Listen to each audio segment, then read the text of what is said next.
It starts with a quiet scene, Homer asleep, TV flickering, static crackling like distant gunfire. On screen, a cartoon map glows, borders shifting, two countries locked in a silent standoff. At the time, no one blinked. It was just another surreal joke in Springfield's chaos. But years later, when Russia crossed the line into Ukraine, the joke wasn't funny anymore. Because that same map, that same red line, it had already been drawn on The Simpsons, not once, but twice, in episodes aired years apart, almost like they were setting breadcrumbs. Lisa, wide-eyed and trembling, holding a globe, her finger hovering over Eastern Europe. "Peace is fragile," she whispers. "One wrong move, and it all unravels."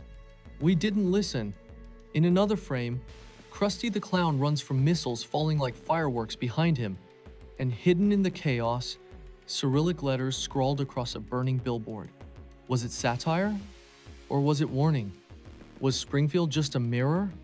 Or a message? Because suddenly, the world caught up to the fiction. And fiction didn't flinch, it predicted. What if the writers weren't joking? What if they were channeling something bigger than comedy? The kind of truth that hides in plain sight dressed as absurdity, laughed away until it's real. And now, with headlines echoing frames, we ask, did The Simpsons see it coming before we did? Some say it's coincidence that even a broken clock gets the end of the world right twice. But why this conflict? Why this moment in time buried inside a satirical cartoon?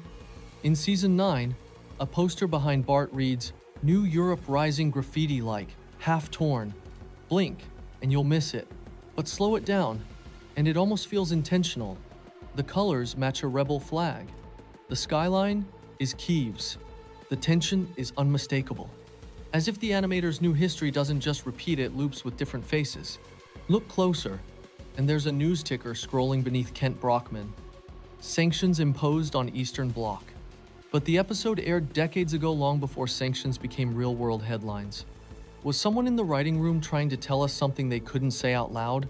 Or maybe they weren't writing fiction at all. Maybe they were translating whispers from the future. You see, The Simpsons isn't just a cartoon. It's become something stranger, a time capsule. Not just predicting technology and presidents, but the unraveling of global peace itself. As if Springfield was never just a town, but a lens distorting reality just enough to protect us. A distorted mirror that shows what's coming only if you know how to look sideways. And once you see it, you can't unsee it. The war was always there, in yellow ink. In one chilling frame, Mr. Burns stands before a war map eerily shaped like Eastern Europe. He moves a red pin, and the spot he chooses? Exactly where the first missile landed, in 2022. Coincidence? Or breadcrumb? The kind left behind when truth has nowhere else to hide? Behind the laughs, The Simpsons has always shown a world cracking under its own smile. Nuclear tensions, collapsing empires, leaders rising with plastic promises and hidden fists. And yet, there's Lisa, crying at the end of a forgotten episode titled Eastern Dreams. She whispers, "If we don't listen to history, it won't bother warning us next time." That line, never quoted, never merchandised, but it lingers like a secret scream in the void. Sometimes, it feels like the show is less about Springfield and more about Earth itself, a reflection of where we're headed if we keep pretending the future isn't knocking. Maybe the writers aren't prophets, maybe they're just really, really good at reading our patterns. Or maybe, and this is the scarier thought, maybe they've seen something we haven't. So the question isn't, did The Simpsons predict the war in Ukraine? It's far more terrifying. The real question is, what else have they predicted that hasn't happened yet? And if it's already been drawn, is it too late to change the ending?